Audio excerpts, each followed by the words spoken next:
Mes chers amis, j'ai le plaisir de vous retrouver pour un nouveau mercredi de la Botam. Ça devient maintenant une tradition bien ancrée avec, comme je viens de le dire, une deuxième expérience d'enregistrement en direct de nos cours.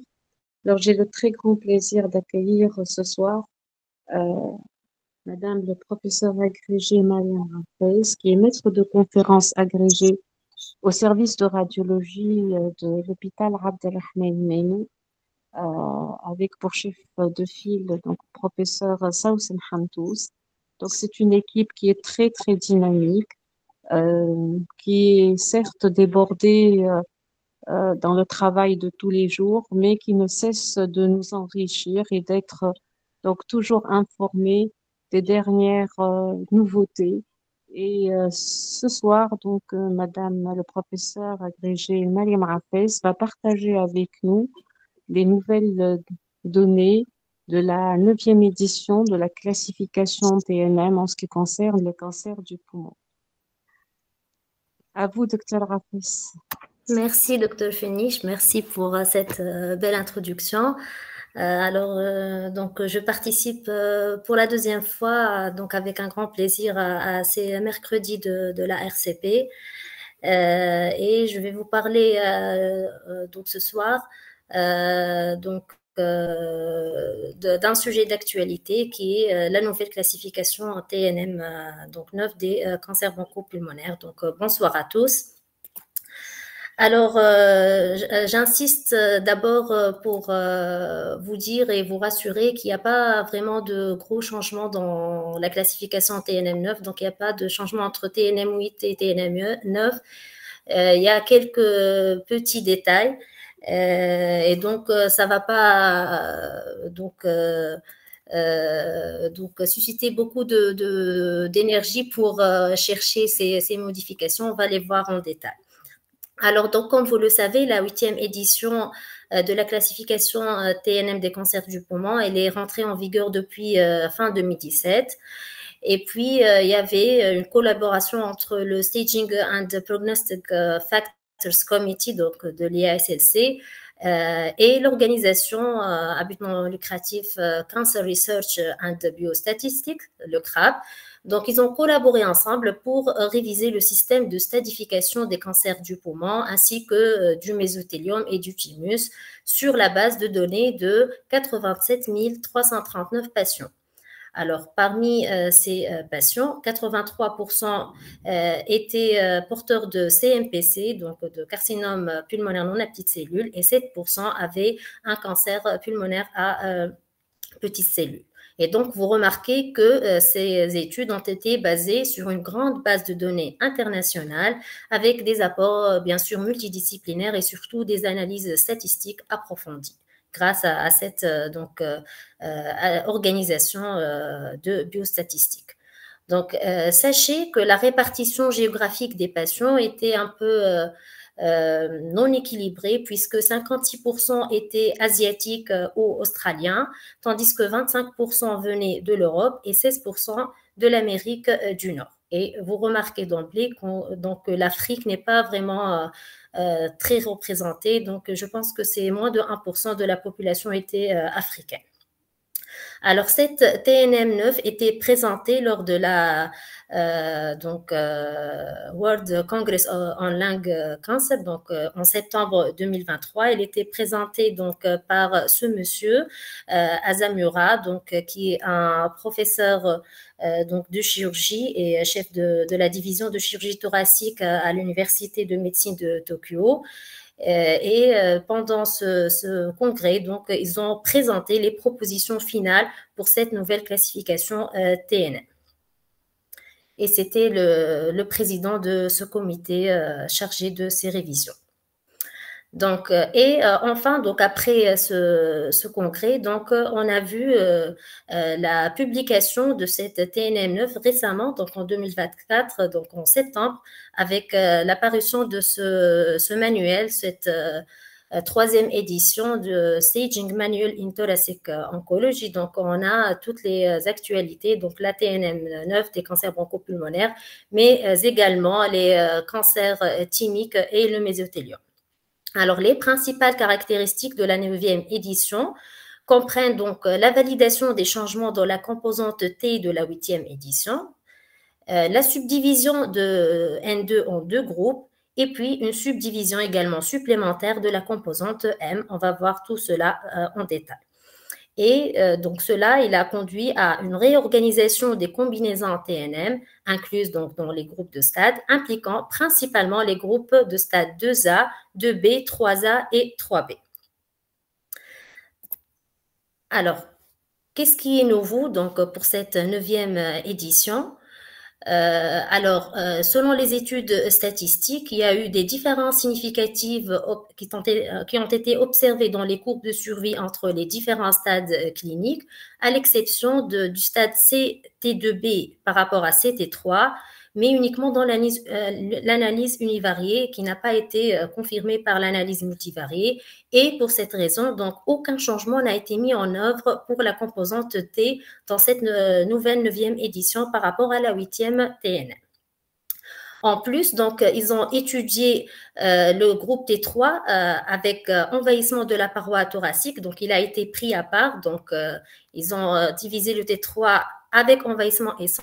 Il y avait des différences de survie qui étaient significatives histologiquement, mais pas pour les tumeurs au stade clinique. Et comme la prise de décision est basée sur le stade clinique, donc aucun changement n'a été mis en œuvre. Et ce qu'on doit retenir au final, qu'il n'y avait pas de changement dans le T par rapport à la TNM8. Ce qui nous facilite énormément la tâche, nous radiologues, dans la stadification. Donc, il n'y a pas beaucoup de changements dans cette nouvelle classification. Alors, voici les deux principaux changements. C'est la subdivision du N2 en N2A et N2B. N2A pour l'atteinte ganglionnaire médiastinale unicite, monocyte, et N2B pour l'atteinte multisite. C'est-à-dire il y a plusieurs stations touchées par les ganglions métastatiques.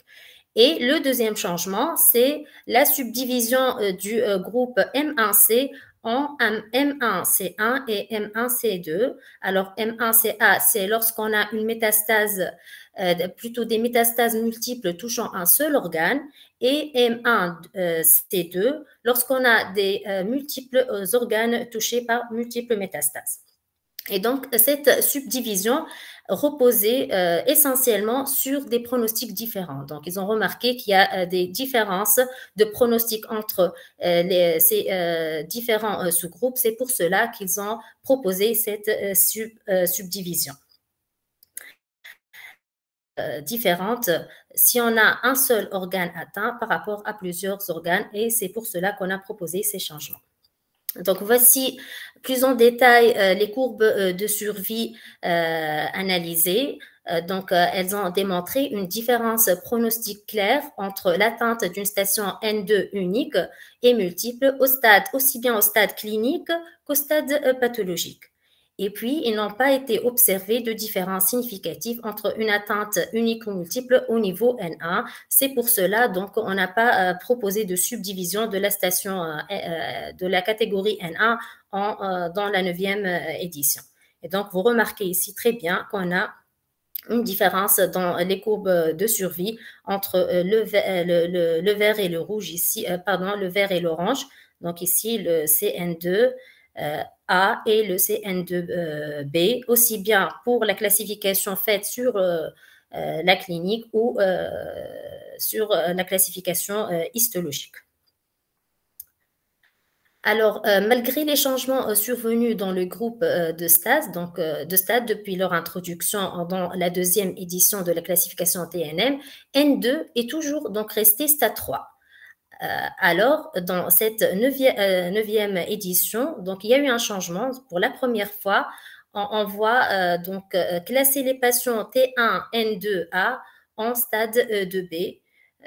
Donc, ce qui est nouveau dans cette classification TNM. Et je pense que c'est le changement le plus radical dans la TNM 9, c'est l'affectation de ce stade, donc T1N2A au stade 2B. Donc, on va voir maintenant, même s'il n'y a pas de changement dans donc la catégorie T, on va revoir les différentes classes T selon cette 9e édition.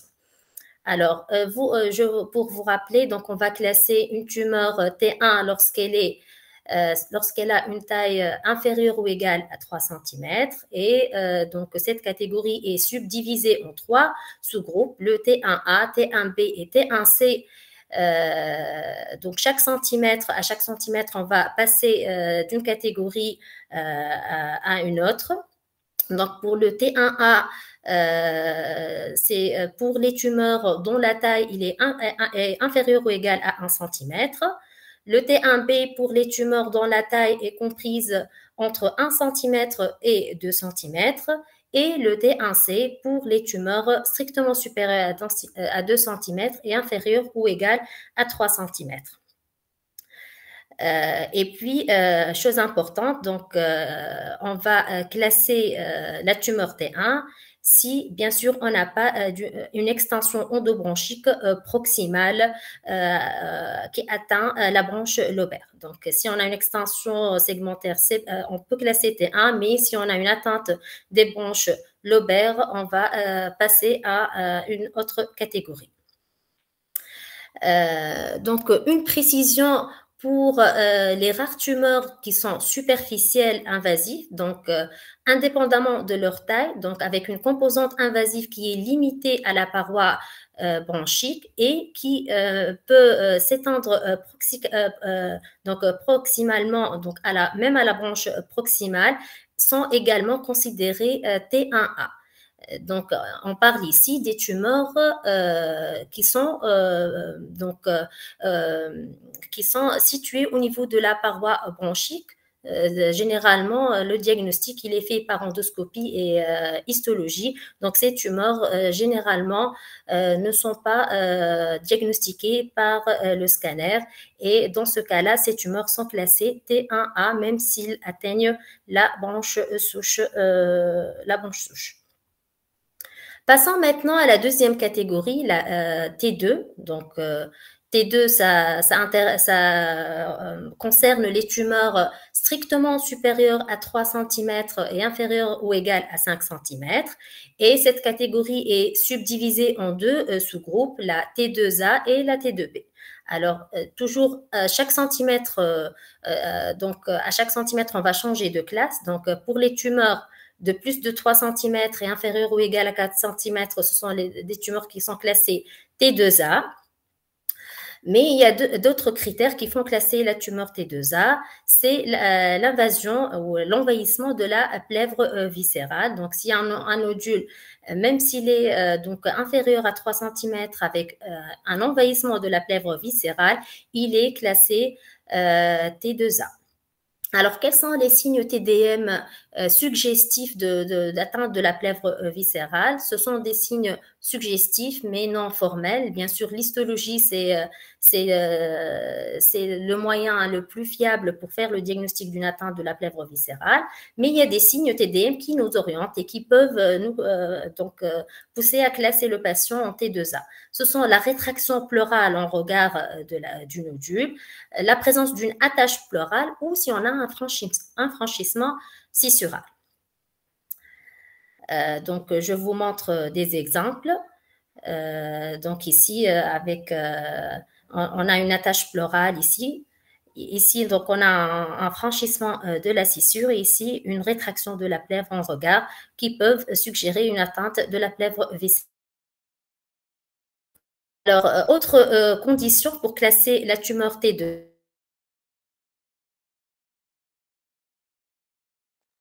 mais bien sûr sans envahissement,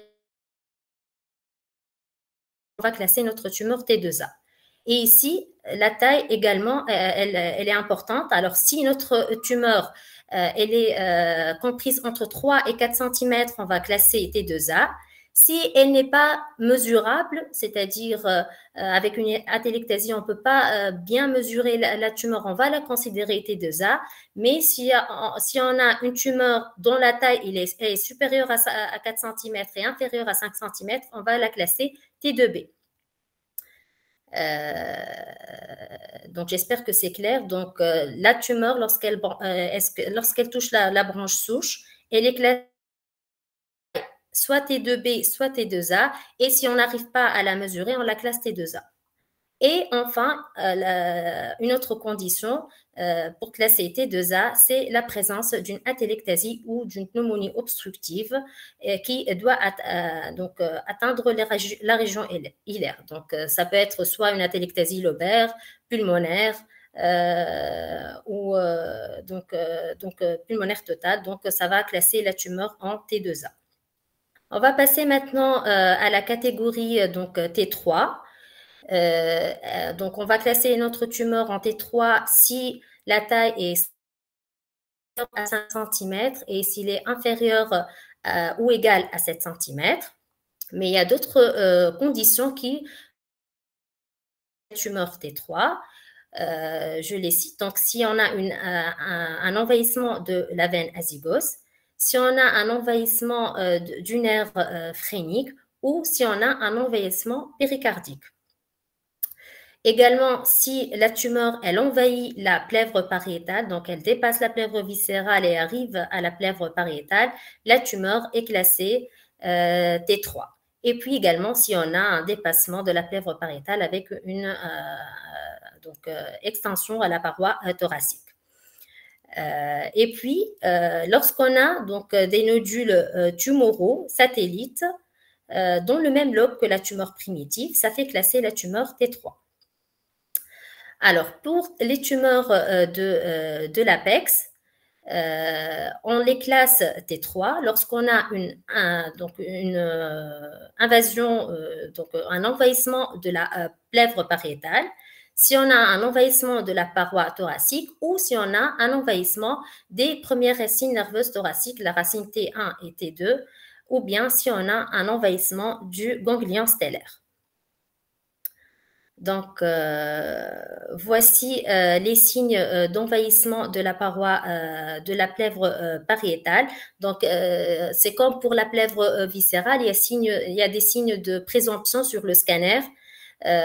Parfois, on est sûr, parfois, on peut suggérer sans être vraiment formel.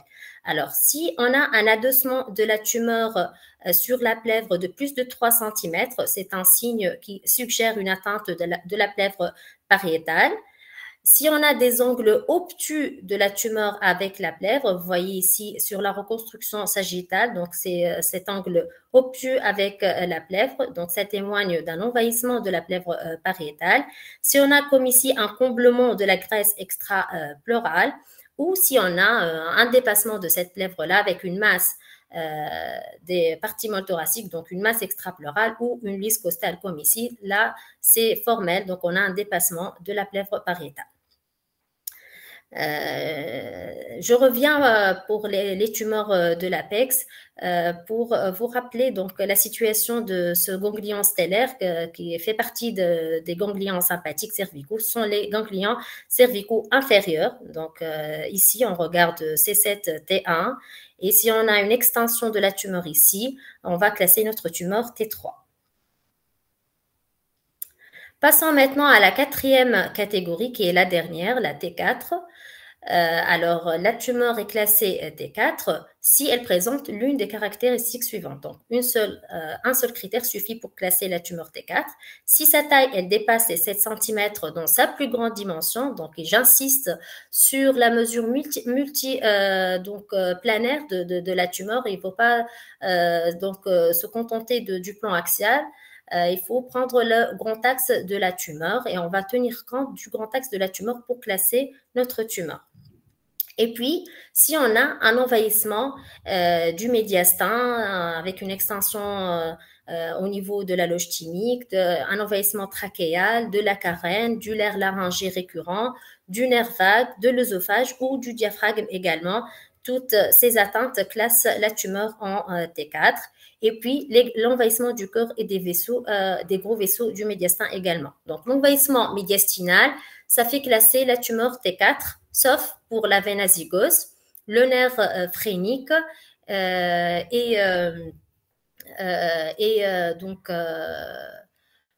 voilà, donc pour la veine azygose et le nerf phrénique, on va classer la tumeur T3. Pour les autres structures, ils sont classés T4. Également pour la branche souche, s'il est atteinte, ça classe la tumeur T2. Alors, donc toujours dans cette classe T4, si on a des nodules pulmonaires tumoraux donc dans le même poumon, donc, mais dans un lobe différent, homolatéral, ça classe également la tumeur T4.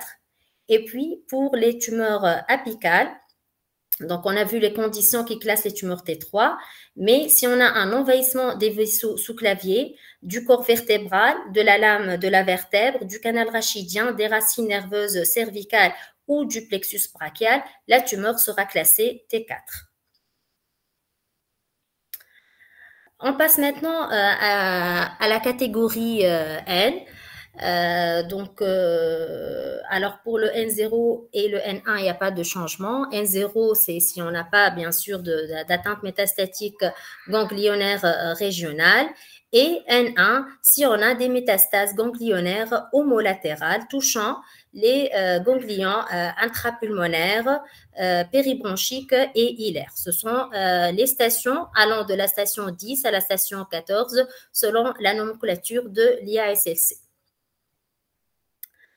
Pour la station N2, alors c'est N2, c'est en fait des métastases médiastinales homolatérales à la tumeur et cette catégorie a été subdivisée en N2A et N2B. Alors, quelle est la différence? N2A, c'est lorsqu'on a une atteinte métastatique qui touche une seule station. Donc, indépendamment du nombre de ganglions. Donc, comme ici, donc on a une atteinte, donc une tumeur du lobe inférieur avec des métastases ganglionnaires sous-carénaires. Donc, ça touche une seule station. Donc, le patient, il est classé N2A. Donc, cette classe N2 concerne les ganglions.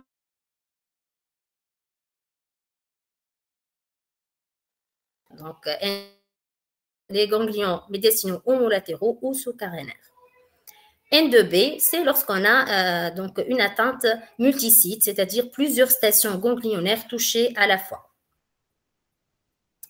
Et puis, enfin, pour le N3, il n'y a pas de changement également. Ce sont soit des métastases médiastinales ou pulmonaires contralatérales à la tumeur, soit des métastases qui touchent les ganglions susclaviculaires ou scalènes, c'est-à-dire la station 1 de la nomenclature de l'IASLC.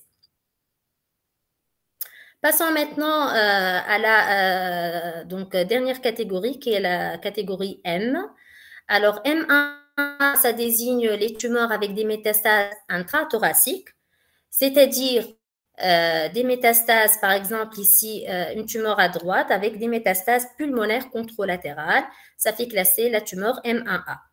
Les métastases également pleurales et péricardiques, donc à distance, donc ce n'est pas un envahissement par contiguïté du péricarde, ce sont des métastases péricardiques, ça classe la tumeur en M1A. Et pour les métastases, donc ça peut être soit un épanchement tumoral, donc confirmé par cytologie, soit de façon plus évidente sur le scanner des nodules pulmonaires et un épaississement de la plèvre visible sur le scanner. Et le diagnostic peut être fait idéalement par l'histologie avec biopsie pleurale. Bien sûr, si on a un doute.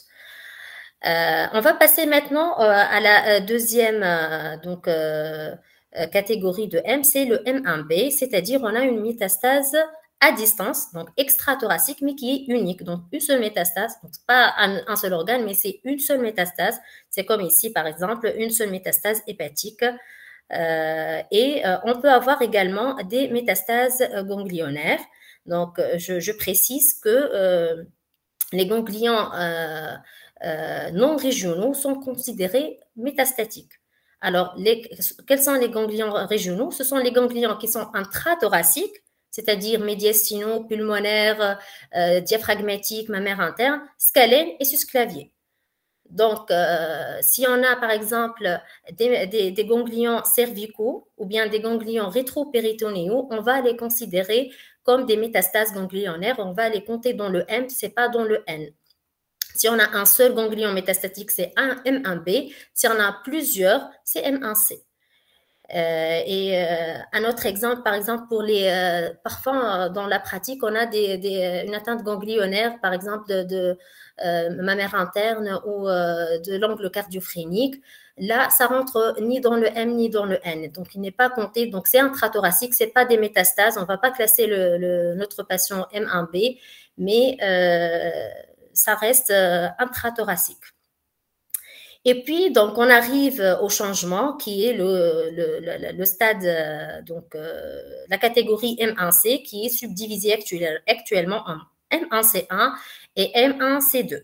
Alors, le M1C1, ce sont des localisations secondaires multiples, mais qui touchent un seul organe. Un seul organe, c'est-à-dire ça peut être le foie, le squelette. Alors, donc, tout le squelette, il est considéré comme un seul organe. La peau, les ganglions lymphatiques également, c'est un seul organe, que ce soit, donc on peut avoir par exemple une atteinte à la fois cervicale et rétropéritonéale, c'est un seul organe. Et puis les organes pairs également, par exemple le rein et les surrénales sont considérés comme un seul organe. C'est-à-dire si on a des métastases surrénaliennes bilatérales, uniques, donc il n'y a pas d'autre localisation à distance à part les deux surrénales, donc on va classer notre patient M1C1. Et pour le M1C2, ce sont des métastases multiples qui touchent plusieurs organes à la fois. Et voici donc, le résumé qui a été proposé dans l'ouvrage que je vous ai montré au début, qui résume donc toutes ces catégories de T, N et M. Alors, quelques détails supplémentaires spécifiques donc, que j'ai trouvés dans cette manuel. Je vous rappelle que cette classification, elle s'applique aussi bien au CPC qu'au CMPC et qu'aux tumeurs carcinoïdes bronchopulmonaires, et elle ne s'applique pas aux sarcomes pulmonaires, aux lymphomes et autres tumeurs rares. Et si on a, par exemple, un doute concernant la catégorie TN ou le stade, donc on va choisir le stade le moins avancé. D'accord? Donc, si après toutes les investigations, on n'arrive pas à caractériser une lésion, c'est pas que le malade est métastatique ou pas, on va le considérer bien sûr non métastatique pour lui donner toutes les chances possibles du traitement. Alors, il y a également des cas donc, où parfois c'est difficile de déterminer si on a, par exemple, en cas de masse gangliotumorale médiastino-hilaire avec une extension médiastinale, s'il s'agit vraiment de la tumeur primitive ou si ça représente un magma ganglionnaire lymphatique métastatique. Par exemple, si on a un nodule dans un tract parenchymateux avec un magma ganglionnaire médiastinal, on est donc embêté. Comment on va classer notre patient? Est-ce que le T va prendre en considération uniquement le nodule ou bien on va prendre ce magma ganglionnaire comme une tumeur primitive et on va considérer le T? Dans ce cas-là, ce qui est recommandé, c'est compter l'invasion pour déterminer la catégorie T. C'est-à-dire, si le magma ganglionnaire il envahit les structures médiastinales, on va classer notre tumeur T4, même s'il s'agit de métastases ganglionnaires. Et puis, une autre précision, si on a une extension directe de la tumeur primaire dans les ganglions lymphatiques, elle est considérée comme une atteinte ganglionnaire. Par exemple, si on a une tumeur qui envahit la loge de Bariti, même si on n'a pas de ganglion identifiable au niveau de cette loge, on va classer notre patient N2, même s'il n'y a pas de véritable adénomégalie, mais juste on a une extension tumorale à cette chaîne ganglionnaire. Et enfin, en cas de nodule mixte, ça c'est c'est pas nouveau hein, en cas de nodule mixte. Donc, le T dépend uniquement de la mesure de la portion solide. On ne va pas tenir compte de la composante en verre dépoli. Alors, autre détail supplémentaire, la lymphangite carcinomateuse n'a pas d'impact sur la classification TNM. Pas nouveau, donc on ne compte pas la lymphangite dans la TNM, mais elle a la prise en charge. Et donc, un descripteur LY a été proposé. Donc, et voici donc comment on fait. Donc, une tumeur serait cliniquement désignée par CLY0 en l'absence de lymphangite, CLY1 si elle est présente dans la zone juste qui entoure la tumeur primaire, CLY2 si elle est présente plus largement mais limitée au lobe contenant la tumeur primaire, CLY3 si elle est présente dans d'autres lobes homolatéraux et CLY4 si elle est présente dans le poumon contralatéral. Alors, c'est très important de préciser l'extension de la lymphangite parce que vraiment dans la prise en charge et dans les discussions, je pense qu'elle est considérée comme des nodules métastatiques à distance de la tumeur et ça change la conduite à tenir, même si la TNM n'est pas... il y a une discordance entre la TNM et l'extension de la lymphangite. Et enfin, donc après la classification en TNM, on va classer notre patient en stade clinique. Donc, et il y a eu des changements. Et voici donc deux tableaux. Donc à gauche, donc c'est la 8e TNM et à droite c'est la 9e. Et voyons en rouge ce qui a changé. Alors premier changement, c'est la subdivision de cette classe donc T1 N2 en deux. Et donc, auparavant, le T1 N2 donc, appartenait au stade 3A. Actuellement, le T1 N2A appartient au stade 2B. Deuxième changement, c'est le T1 N1. Donc, dans la 8e il est classé stade 2B. Actuellement, donc, dans le T1N1, il est classé 2A. Troisième changement, c'est la classe T2. Donc, dans la 8e édition, c'était 3A. Actuellement, donc, on a considéré les N2B comme 3B. Donc, T2, N2B sont... on a dit pour le T2, il est actuellement le T2N2B. Lorsqu'il y a une atteinte multisite, il est considéré stade 3B. Et enfin, pour le T3, donc auparavant dans la TNM8, c'était un stade 3B. Actuellement, donc pour le T3N2A, lorsqu'il y a une atteinte unicite, monocyte, le patient il est classé stade 3A. Et vous remarquez pour la subdivision du M1C en M1C1 et M1C2, il n'y a pas de changement dans le stade, donc c'est toujours le stade 4B. Alors, j'ai essayé de chercher l'intérêt pratique de cette nouvelle édition. Donc, vous avez la stadification, c'est la base pour déterminer le traitement de nos patients et donc des changements dans la définition du stade pourraient entraîner des changements dans la pratique clinique. Mais sachez qu'un changement du groupe de stade selon la 9e par rapport à la 8e édition ne modifie pas les preuves dont nous disposons pour guider le traitement, c'est-à-dire les résultats des essais cliniques existants. Et donc, par conséquent, donc la planification du traitement des patients, donc dont les tumeurs sont passées à un stade différent dans la TNM 9, ne doit pas être faite, donc doit être faite avec prudence par l'équipe médicale. Donc, il n'y a pas vraiment de conduite à tenir derrière avec ces changements de stade, puisque les essais cliniques ont été faits sur la TNM 8, mais prochainement, je pense dans le futur, on va peut-être voir l'impact de ces changements dans la prise en charge clinique. C'était la subdivision des classes, c'était surtout pour subdiviser les classes des classes pronostiques. Et je finis par vous parler un peu de ce qui va venir, donc in the future. Donc, alors que la 9e édition, elle vient juste d'être achevée, sachez que les travaux sur la 10e édition donc, sont déjà en cours et ils vont apparaître en 2023 selon les prévisions.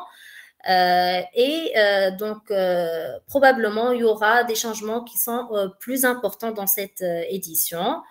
Alors, puisque le stade, c'est une définition de l'extension anatomique, il n'inclut pas actuellement donc les facteurs non anatomiques tels que les altérations moléculaires, et cela pourrait changer avec cette 10e édition, car les preuves cliniques soutiennent l'inclusion de biomarqueurs moléculaires et d'autres facteurs non anatomiques comme le tabagisme dans la stadification, qui sont bien sûr étroitement liés au pronostic. Et cette approche, elle est déjà utilisée dans d'autres ORL et des voies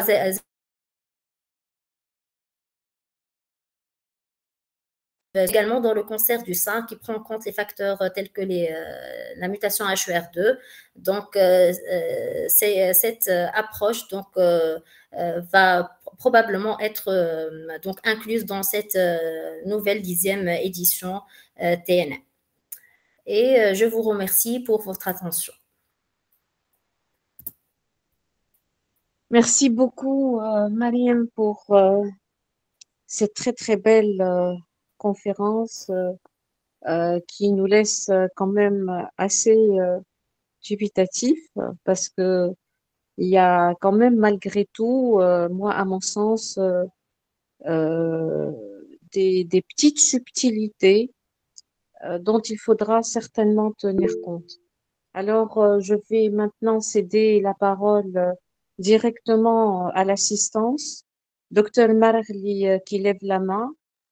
À vous la Oui, parole, bonsoir. docteur Marli. Bon, merci beaucoup, docteur Hafez, pour cette excellente mise au point. Donc, moi, j'ai vu plutôt un rappel de la 8e classification. On repart de la classification, plutôt quelques modifications de la classification TNM 8. Moi, j'ai quelques questions. En fait, je trouve que probablement, ils n'ont pas beaucoup modifié parce que, en fait, maintenant, il y a une évolution dans la prise en charge du cancer du poumon, avec les nouvelles molécules, avec la recherche, avec tout. Donc, je pense qu'ils n'ont pas hasardé. Donc, ils ont fait quelques modifications qu'on connaît déjà. Depuis 2013, on sait que même le consensus de la CCP montre que les ganglions, lorsqu'on a des multisites, lorsqu'on a une invasion micro-invasion au rupture capsulaire, et lorsqu'on a un bulky, c'est que c'est des tumeurs de très mauvais pronostic. Ça, on le sait. Je pense que maintenant, c'est le temps de faire une nouvelle classification. Donc, en plus, l'oligométastatique et le monométastatique, ça aussi, on le sait depuis X temps et on est en train de l'appliquer, même dans les prises en charge thérapeutiques.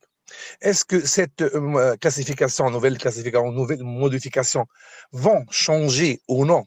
On ne sait pas parce que nous, exemple, c'est vrai que le radiologue a son avis, le clinicien a un avis et le chirurgien aussi a un avis et a un comportement face à cette classification. C'est-à-dire que est-ce que le N2B ou le multisite, traitement local ou non, ça veut dire que je ne sais pas comment ils ont fait avec cette évolution de thérapeutique maintenant, comment ils ont fait classer, est-ce qu'ils ont eu le même traitement? Est-ce qu'ils ont des patients qui ont une chirurgie, des patients qui ont une immunothérapie, thérapie ciblée? Est-ce qu'il y a des sous-classes? Est-ce que je ne sais pas comment? Ça veut dire que, docteur Hafez, si vous avez bien lu l'article, je ne sais pas, est-ce que ces descriptions existent dans l'article ou non? Ou en monobloc comme ça, c'est des stades T1, B, T1. Est-ce qu'ils ont eu le même traitement ou des thérapeutiques différentes? Ça, c'est la question que je voulais vous poser. Est-ce que vous avez une réponse? Je pense, bon, selon ce que j'ai lu, donc ils ont eu un traitement comme conventionnel, c'est-à-dire c'était variable, donc ils ont colligé toutes les données et la décision thérapeutique était variable d'une équipe à une autre et d'un pays à un autre. Donc juste, ils ont évalué le pronostic. Mais Docteur Afé, si tu permets, docteur Marli, si tu permets, je vais revenir un tout petit peu sur ça parce que c'est important de comprendre comment c'est construit donc ces classifications TNM. Et toi, tu l'as très bien dit en introduisant pour montrer que la participation, elle est relativement assez homogène à l'échelle mondiale, à l'exclusion pratiquement de l'Afrique où, on le sait très bien, pratiquement le seul pays qui participe, c'est l'Afrique du Sud. Tout ça pourquoi? Parce que quand même, on a une sélection sur la base non seulement de la stadification et des possibilités de précision dans les stadifications, mais aussi de l'application des recommandations sur le traitement. Parce que il faut bien certainement classer au départ, mais aussi donner accès au traitement aux malades qui soit concordant avec les recommandations actuelles pour pouvoir à la fin faire sortir des données pronostiques relativement cohérentes et proches. Donc, on ne peut pas sinon faire sortir ces éléments-là. Donc, c'est la base de cette d'abord sélection de malades et puis par la suite donc des traitements. Donc, en réponse à Dr Marli, il y a toujours quelques choix de recommandations ou des options, des premières options de traitement et puis en second lieu des traitements, mais qui restent tout à fait concordants donc au stade du malade. Je ne sais pas si tu as bien compris ma réponse. J'ai bien D'accord? Donc, compris, mais on laisse sauf quand que, même le choix, on laisse oui, quand même le choix aux praticiens, que ce soit le médecin, le clinicien, l'oncologue ou le chirurgien, le radiothérapeute, mais ça doit quand même rentrer dans le cadre de recommandations en première option, deuxième option internationale. Mais si on est complètement à côté et qu'on n'arrive pas à proposer des traitements concordants avec les recommandations, évidemment qu'on aura des éléments pronostiques, des survies qui sont totalement aberrantes et donc qui vont fausser. Et c'est pour ça, je pense que quelque part, malheureusement, tous ceux qui veulent participer, donc pour inclure leurs malades et participer donc à ces données de classification pour enrichir justement ces registres, n'y arrivent pas parce que on sait très bien classer au départ, mais malheureusement, on n'arrive pas par la suite à coller aux recommandations thérapeutiques pour pouvoir donner à la fin des données pronostiques, des médianes de survie, des survies globales assez cohérentes avec les données de la science actuelle. Donc, ça, c'est un élément quand même important à considérer. Donc, ça reste quand même relativement concordant.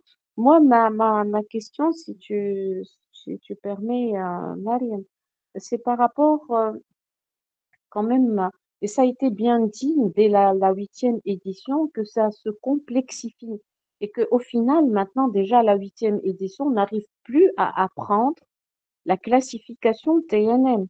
Ce n'est plus possible.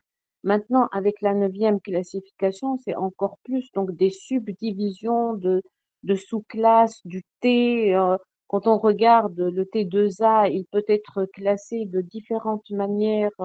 Je crois il y a 5 stades à peu près de T2 en fonction du N et bien sûr du M, etc. Donc ça, c'est vraiment très complexe. Alors ma question sur le plan pratique, comment vous allez faire, vous? Nous, on va pas apprendre, on va compter sur vous. Mais vous, comment vous allez faire? Est-ce que vous allez tout le temps regarder? Est-ce que vous allez vous faire aider de logiciels, de l'intelligence artificielle? Comment ça va marcher cette 10e édition? Et cette 9e édition, juste pour rappel, maintenant, les durées de vie de ces éditions sont d'à peu près 7 ans, hein, entre 2017, 2024, 2024, 2031. Donc, c'est relativement court, hein, ça passe très très vite. Donc, comment vous allez faire sur le plan pratique? alors, en ce qui concerne la TNM, c'est pas compliqué pour nous.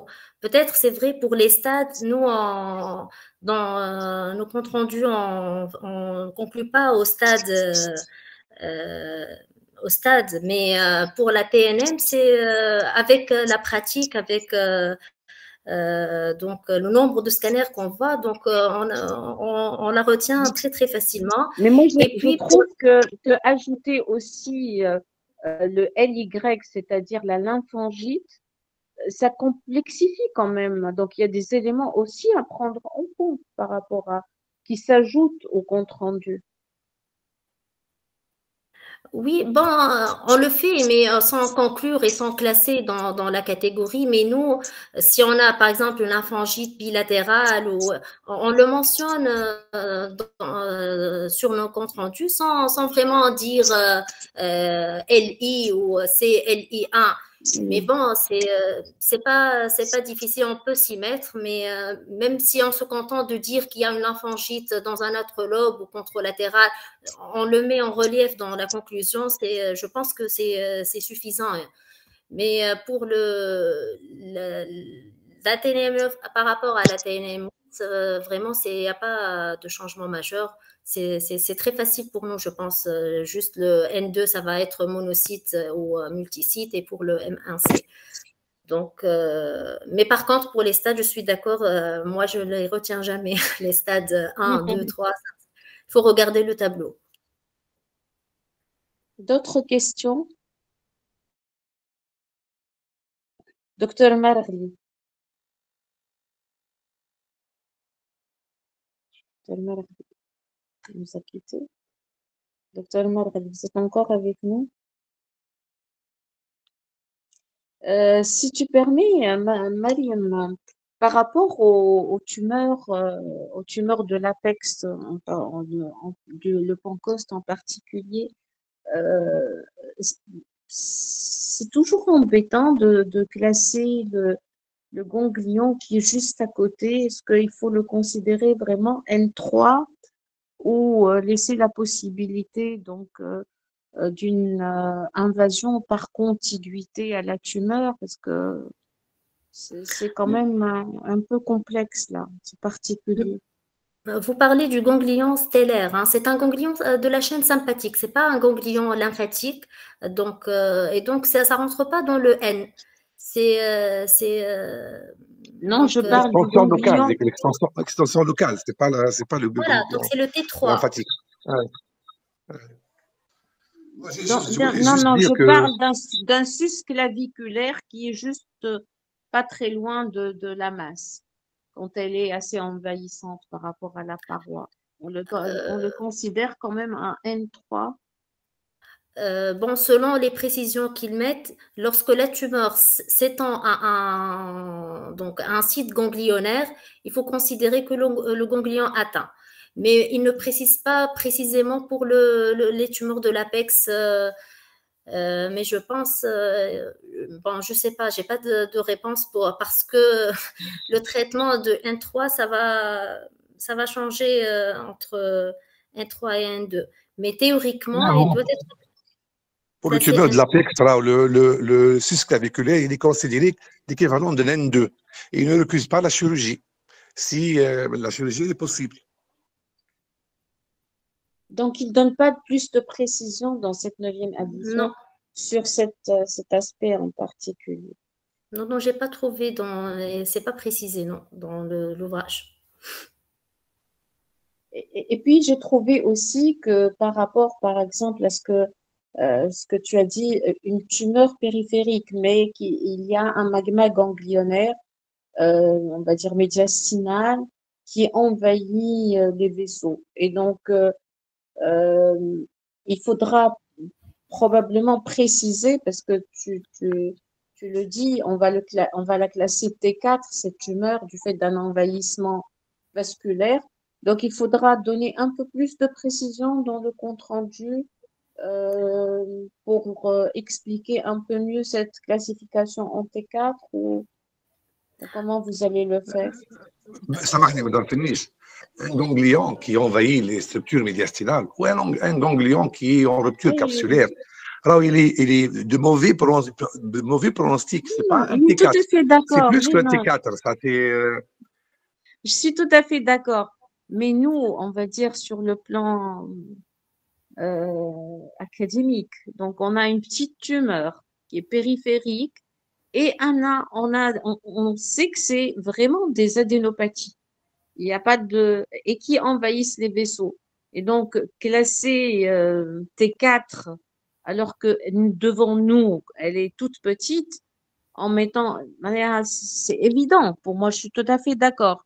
Mais sur la formulation au niveau de la conclusion, comment ça va être écrit? Oui, cette discussion, hein, déjà, on l'a eu pendant les RCP, يبدأ un nodule périphérique et on considère les ganglions comme des métastases. Le docteur Magri, c'est un magma, il le considère comme la tumeur primitive.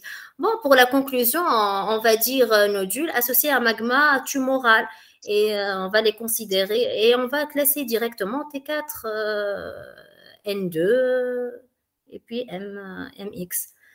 Donc, on va mettre le nodule. Ce que vient de dire Dr Marley, de mauvais pronostics, ça pouvait aussi se traduire par rapport au stade. Donc, ça aurait une traduction en termes de stade. Mais regarder devant nous et voir une petite tumeur T1, c'est vrai qu'elle est accompagnée d'adénopathies qui sont particulièrement invasives, bulky, etc. Et faire classer la tumeur T4, c'est-à-dire que voilà, sur le plan un peu ce dont on était habitué, c'est un peu enfin difficile à admettre. Il faut l'expliquer autrement parce que voilà. Sur le plan stade, c'est évident, ça va se répercuter sur le stade. Si on a un N3 ou N2 bulky, donc ça va se répercuter sur le stade. Mais dire que c'est un T4 alors qu'on raisonne sur le T et juste la tumeur primitive, il faut changer d'approche. Voilà, il faut changer d'habitude, on va dire. Parfois, c'est difficile de savoir où est le primitif et est-ce que ce nodule-là, est-ce que c'est pas une métastase de ce processus. Parfois, le processus ganglionnaire, il est tellement important que on se dit que c'est lui le primitif et le nodule, c'est une lésion métastatique. Parfois, deux théories. C'est difficile de faire la part, sincèrement, à l'imagerie. Et c'est pour cela on les considère comme une tumeur qui envahit le médiastin. Ce qui est sûr que la classification TNM, c'est un moyen, c'est un outil de travail. Ça nous aide, mais il ne faut pas qu'il nous bloque. C'est pour cela que, peut-être pour Madame Finish, le radiologue donne la classification. Je pense que ce n'est pas le rôle de donner la classification TNM, le radiologue. La classification TNM ou la vraie classification doit être discutée dans le cadre d'une réunion de concertation pluridisciplinaire. On se trompe facilement.